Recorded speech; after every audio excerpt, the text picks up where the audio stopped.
warahmatullahi wabarakatuh. Saya Safina Ayani Fauzia min S1 D117/15 ingin mempresentasikan hasil magang saya yang berjudul Aktivitas Pertambangan dan Keserasian Alat Gali Muat dan Alat Angkut pada Penambangan Batu Gamping di area PNBP Enam Selatan untuk memenuhi produktivitas 1.500 ton per jam di PT Semen Padang dengan Bapak Aditya Deni Prambawa STMT sebagai penguji bersama saya, Ibu Yosna Nega Sukma STMT sebagai penguji kedua saya, dan Bapak Muhammad Ikra Lagoa STMN ST sebagai dosen pembimbing saya, serta Bapak Yelmi Arya Putra ST sebagai pembimbing lapangan saya. Yang pertama, latar belakang, PT Semen Padang merupakan pabrik tertua di Indonesia yang merupakan badan usaha milik negara yang melakukan penambangan batu gamping dengan sistem tambang terbuka, yaitu dengan metode quarry di mana menggunakan tap hire quarry. Nah, kegiatan penambangan batu bara ini meliputi kegiatan dan clearing, pemberian material dengan cara peledakan, pemuatan, pengangkutan ke cluster yang dikecilkan untuk menghasilkan ukuran hasil peledakan, serta selanjutnya dikirim menggunakan box conveyor ke storage. Penambangan batu gamping dilakukan dengan pemuatan dan pengangkutan ini menggunakan peralatan mekanis yang dioperasikan oleh PT Semen Padang itu sendiri. Selanjutnya, yaitu tujuan yang pertama adalah untuk mengetahui aktivitas penambangan yang dilakukan oleh PT Semen Padang. Yang kedua, untuk mengetahui dan menghitung produktivitas alat gali muat dan alat angkut.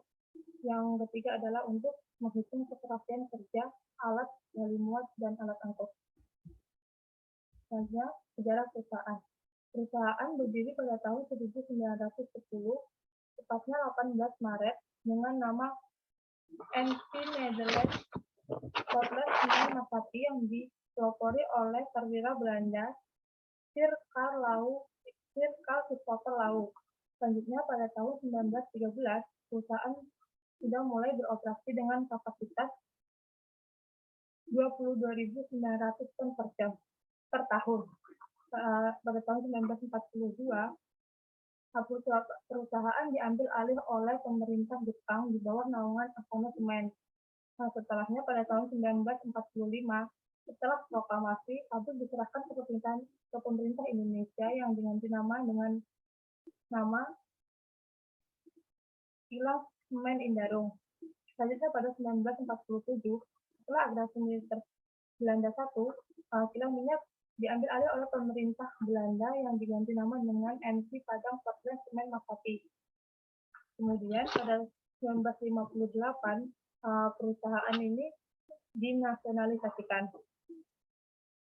Di tahun 1961 perusahaan dijadikan perusahaan negara, dan di 1971 status Semen Padang ditetapkan menjadi PT Perseroan. Kemudian di tahun 1995, pemerintah mengalihkan kepemilikan saham PT Semen Padang ke PT Semen Gresik Tbk. Yang kemudian pada tahun 2013, PT Semen Padang menjadi perusahaan BUMN yang merupakan anak dari PT Semen Indonesia. Berikut adalah struktur Departemen Tambang. Departemen Tambang dan Pengolahan Bahan Baku ini menaungi unit operasi tambang, unit operasi produksi bahan baku, unit perencanaan dan pengawasan tambang, serta unit WHRTG fasilitas yang masing-masing mempunyai fungsinya sendiri. Selanjutnya adalah lokasi kesampaian daerah. Lokasi pabrik dan kantor pusat PT Semen Padang terletak di Kelurahan Indarung, Kecamatan Lubuk Kilangan, Kota Padang, Provinsi Sumatera Barat yang berjarak 15 km ke arah timur pusat Kota Padang, dan waktu tempuh dari kampus Indah Mendalo ke Bukit Karangputih kurang lebih 12 jam. Secara geografis, lokasi pabrik berada di ketinggian kurang lebih 200 meter di atas permukaan laut. Indarung ini terletak di kaki Bukit Barisan yang membusur dari arah utara ke selatan. Adalah geologi regional.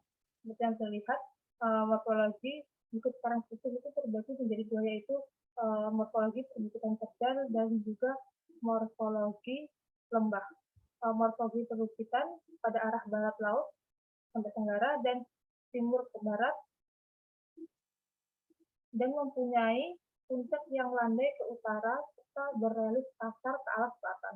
Morfologi ini berada di ketinggian 262 sampai 525 mdpl yang dibatasi oleh lereng yang terjal di bagian utara, barat, timur, dan selatan dengan sudut sekisaran 45 derajat sampai 75 derajat.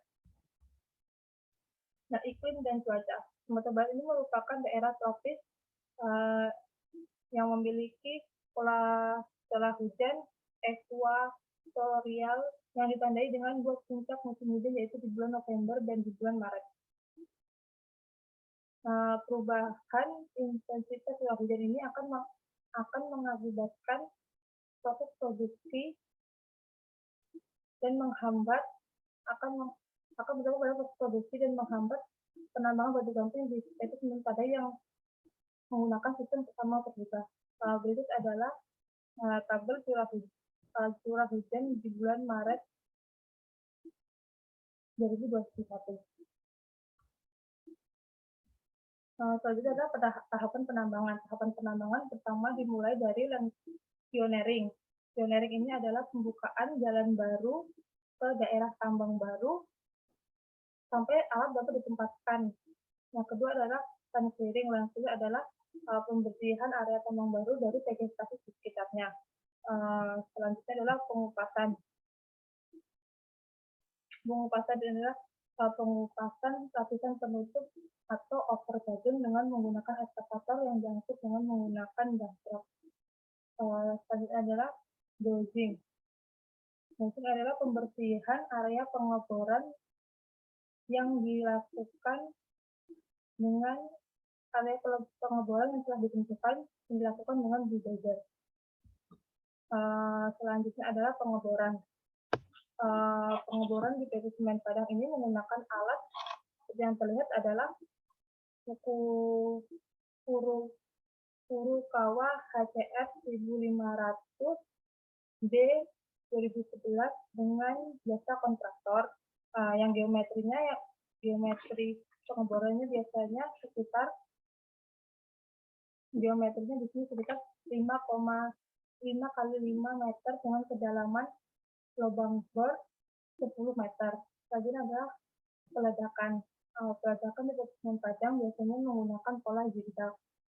Selanjutnya adalah kegiatan pemuatan yang dilakukan dengan menggunakan ekskavator Komatsu PC 1800, kemudian diangkut menggunakan dump truck Komatsu HD 785. Yang selanjutnya dari dump truck diangkut ke crusher. Yang dari crusher, setelah di crusher dikirim ke pesawat menggunakan bed conveyor.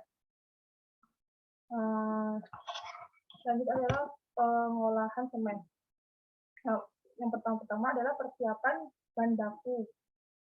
Pertama yaitu 80% batu kapur, 10% silika, 8% clay, dan 2% pasir besi. Kemudian dimasukkan ke dalam raw mill untuk pengecilan material, pengadukan, pengeringan material agar proses pembakaran di dalam kiln lebih baik. Selanjutnya di rotary kiln dilakukan pembakaran dengan suhu mencapai 1400 derajat Celcius. Hasil dari pembakaran yaitu berupa klinker yang kemudian didinginkan dengan cooler. Nah, selanjutnya pada tahap akhir, klinker dilakukan proses penggilingan dengan penambahan 3-5% gypsum dan bahan adhesif lainnya. Material digiling hingga halus, lalu dikirim ke pulau untuk dilakukan pengemasan. Ini adalah contoh keserasian alat gali mud dan alat angkut pada penambangan batu gamping di area Pembikinan Selatan untuk memenuhi sertifikat 1.500 ton per jam di PT Semen Padang. Produktivitas itu sendiri dipengaruhi oleh cycle time dan efisiensi jam kerja. Produktivitas merupakan kemampuan suatu alat untuk melakukan kegiatan produksi dalam hal ini dalam satuan jam. Kemudian cycle time adalah waktu yang dibutuhkan untuk menyelesaikan produksi satu unit dari awal hingga akhir dan kembali ke awal. Setelahnya adalah untuk efisiensi jam kerja ini adalah presentasi tingkat prestasi kerja untuk melakukan kegiatan produksi dari waktu yang tersedia. Lalu mass factor. Mass factor adalah keterhatian kerja alat gali muat dan alat angkut yang didasari oleh posisi alat gali muat dan angkut.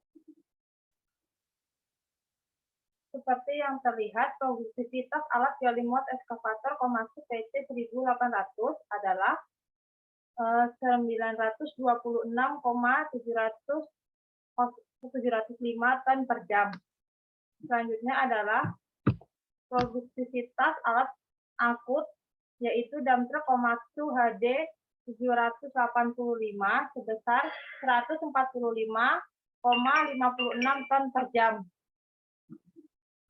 Untuk mass factor dari ekskavator Komatsu PC 1800 dengan dump truck Komatsu HD 785 yaitu 0,56.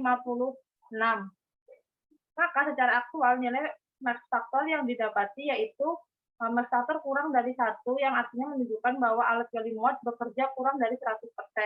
Sedangkan alat angkut bekerja hingga 100%, sehingga terjadi waktu tunggu pada alat gali muat. Kesimpulan dan saran. Kesimpulan yang pertama, aktivitas penambangan di PT Semen Padang dimulai dari kegiatan pemboran, lalu dilakukan peledakan material, kemudian penggalian material yang sudah diledakkan menggunakan ekskavator. Untuk selanjutnya dimasukkan ke dalam dumpster, lalu diangkut ke limestone cluster untuk dilakukan pengecilan ukuran sebelum nantinya dikirim melalui bed conveyor ke storage untuk diolah menjadi semen.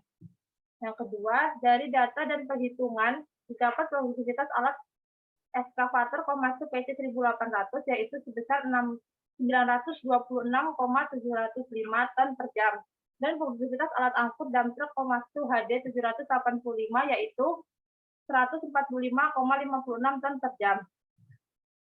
Nilai mass factor yaitu sebesar 0,56 yang berarti selama kegiatan loading dan hauling kondisi alat gali muat ini lebih kecil dari alat angkut sehingga terjadi waktu tunggu pada alat gali muat. Saran untuk perusahaan agar keserasian alat gali muat dan alat angkut bekerja sama-sama 100% yaitu dibutuhkan penambahan 2 unit dump truck.